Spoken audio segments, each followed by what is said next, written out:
right, well, the time has come to start the build process for the Tamiya Monster Beetle. As you saw, the radio, servo, and bearings have arrived, so I can get started on this. So I'm quite excited about that. When you first open this manual, and I'm not going to go through it all in as much detail as I did the Grasshopper, but I noticed that they've put in a correction slip, and it's because of the wheel rotation in terms of how the wheels go into the tires. I've not seen that before in any other kit, so I'm not really sure what happened there, but you can see here that if you go to where we put the wheels in, the left wheel, that should be the other way around. You can see that the left, that is correct, but that actually should be the other way around to go in, which is what they're showing here, which has been corrected. And I don't know what happened there, but it is what it is. So just make note of that, and we'll probably refer to it when we get to that step. But for now, let's go back here. Now, part one, charging the battery pack. I will do that, but I'm not ready to do that yet, because first we need to put the pieces together for the chassis. So put the ORV chassis together, and then we'll move on to putting some of the parts in. And then here's where we're going to put the speed controller and the servo in place. So first, let's get to work on the chassis. And I mean, I've opened everything up here, and I'll grab the chassis parts here, but I'll just go and grab all of the pieces that we're going to need for this, and then we'll get started. So there are all the parts that we're going to need for step 2, and I've put all of the smaller pieces off to the side. So those are the things we're going to need. And then here are the screws, and like I've mentioned before in other kits, it's very easy to determine what screw you need, because you can see the chart, but you can put the screw right on the image and it's a perfect fit. So you know that's the correct screw for that part, which I've done for all of the other pieces as well. And of course, there's the main ORV chassis. Now, I see here that you need sponge tape, which is for the battery. And, you know, we're going back to this bag. You can see here that bag A is 4 steps, 1 to 12.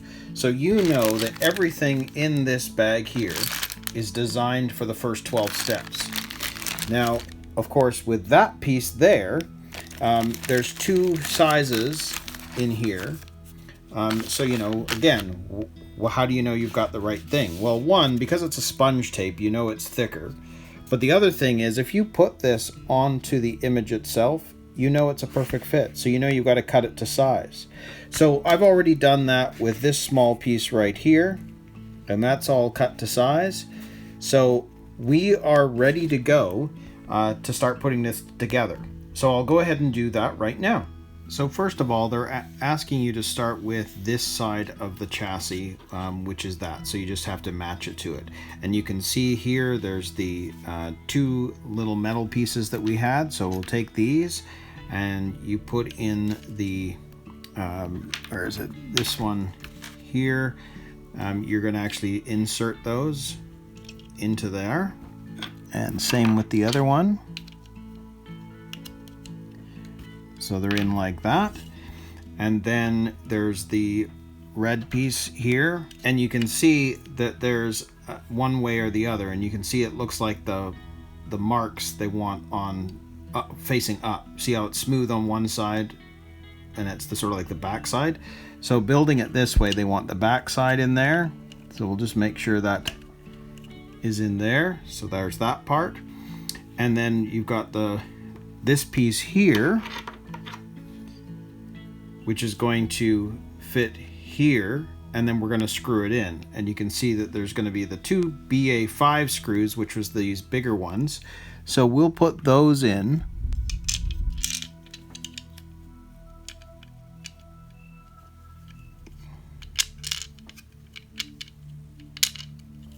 Which will then attach to that, and then the same on the other side. One of the other things to look at this too is notice that I've cut this off the plastic tree and made it nice and clean. I prefer that. I mean, you don't have to, but it looks a lot better if you don't, and sometimes they can get in the way when you're building. So I would make a point of trying to clean off all of the burbs when you're taking these off. So let's get this partially on here.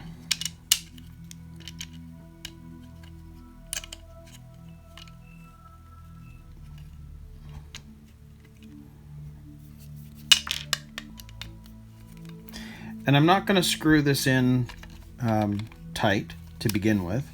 I just want to get it started so that I can put the other one on and make sure everything fits the way it's supposed to before tightening anything.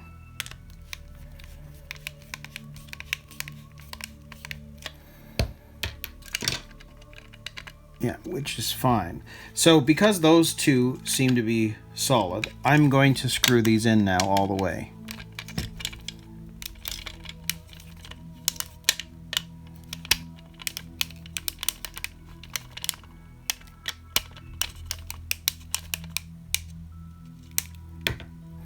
And I might, and you know, they're a little loose there, and which is fine because I want to make sure that it fits on the other side too. And once we've done that, then I can really tighten it all up.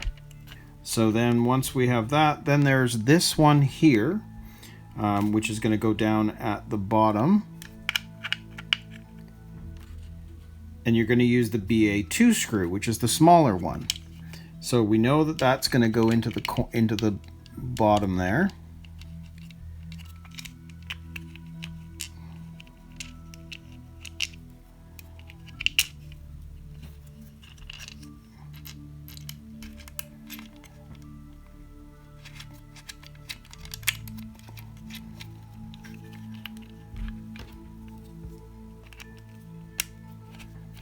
And again, I'm just going to tighten up enough that it's in place.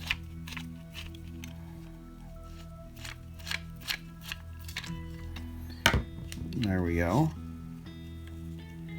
So now, based on the diagram, we've got those two screws into that, the little one into that, and those two just push in. So that is where we're at with that part.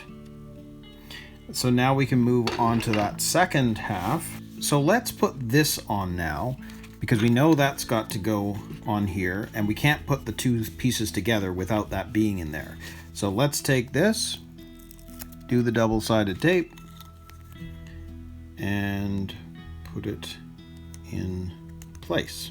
Doesn't have to be perfect in terms of placement, but the point is, from the bottom, when you open this up to drop the battery, when it goes back in, the battery is now resting on this foam. So that's great. That's done. But I want to show you something. There is a piece here that's very elusive, and I've heard people doing this, and just be aware of it. Obviously now we are going to put these two pieces together with all the other add-ons that we've got here that we're going to need to put in place. But do not forget this piece. I've heard of people forgetting it because you think you're putting it all together, you think that that might be the piece you already put in, and you completely forget that it's there. And the reason it's there is because this is the piece that the servo is going to screw into. Now, I've noticed that there isn't really a spot for it specifically. So, you know, you're going to put it here, but, you know, depending on the size of your servo, this may have to be slid up or down to make it fit. So just know that that's a loose piece that you slip in there, and you may have to make adjustments down the line. But don't forget to put it in, because when you close this all up, you're going to have to unscrew everything to put that in. So just remember that piece. So now that we have everything ready to go, we're going to put the two sides of the chassis together. Now you can see with this in the diagram, that has to fit into there. This still has to be tight. This is now going to fit together by attaching those two to there, making sure that that also fits nicely into there. You've got this that still has to fit into the hole, and just make sure that it is. because sometimes it shifts. There we go. You've also got to make sure that goes in so that you don't mess that up. And then the two sides. And we're getting there, but I can tell that some things have moved around a bit. So I just got to make sure everything is fitting correctly. That seems to have moved. There we go. That's got to go in there. That part is in there. Almost. Just got to make sure everything is correct.